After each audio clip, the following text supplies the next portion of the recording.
family. I'm just out here freestyling, and I'm just getting a lot of ideas to share with my audience about manifestation. So now again, I just wanted to share something real quick from the Bible, a quote that was mentioned many times in the Bible again. And this is very powerful. The reason why it's mentioned so many times in the Bible, in chapter Mark, Matthew, and Luke, it was mentioned. It was mentioned that to him that had, it shall be given, and to him that had not, shall it be taken away. So what is this trying to tell you? It's either you feel like you have it, or you don't feel like you have it. However, the whole world belongs to you. So even if you feel like you don't have it, then you're coming from a place of lack, and then you're emitting that frequency. If you feel like you have, then you're coming from a place of abundance. You're emitting that frequency. So the universe don't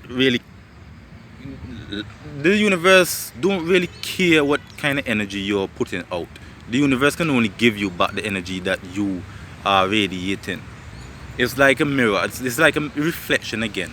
And I heard this from a motivational, coach. Once said that the lack of evidence is not an evidence of lack. Lack of evidence is not an evidence of lack.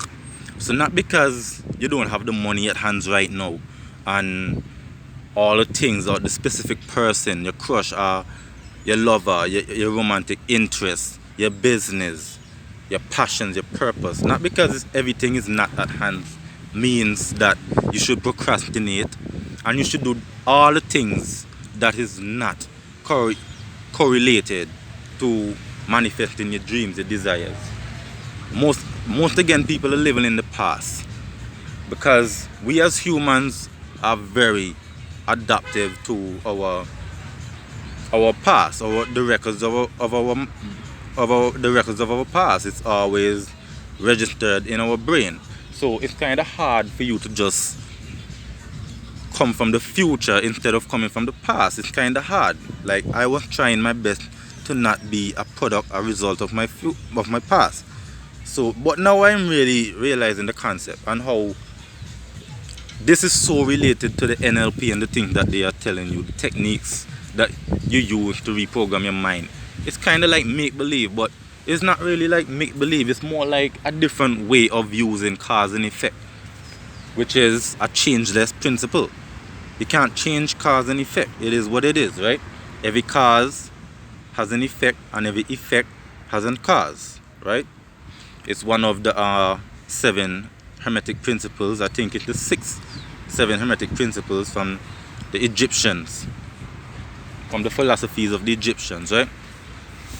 So, again, a lack of evidence is not an evidence of lack. Don't allow the absence of the money and the people and the things to dictate your current reality. Again, the current reality is just what is. Don't place any meaning on it. Don't tell yourself, okay, your current conditions and circumstances are blocking you. It's not blocking you. You are blocking yourself. You're getting in your own way from manifesting your desires. Trust me, this is way more valuable than to just throw it away just because, Trust me, people, the quicker and the faster you can grab this concept of having, like, always in a state of being that you have, like, I always feel happy, I always feel good, I always feel joyful, I always feel bliss, and knowing that any moment now your mind can be blown, you can be surprised, you can be swept off your feet by some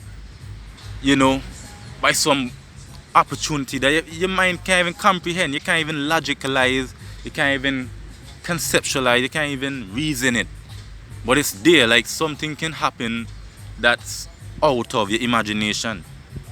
And also within your imagination, expected things happen, but unexpected things can also happen.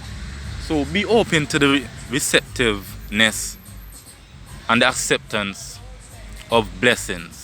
of luck, of good fortune, and you know, all these things, of winning, of your victory. Okay, you deserve all these things. You understand? Don't allow miserable people again. People would love you to always feed into their misery. Don't feed into people's misery. People's misery will drain you and cause you to feel depressed, oppressed. It actually oppresses you feeding into other people's misery. And I've been doing that for a long time, and now I realize it's better to just be by yourself than to feed into other people's misery. You might come in like selfish and you know all kind of things when you keep away from people and start realizing your boundaries and your values and your worth. Come on, man. Fuck miserable people, man. You don't need them people in your life.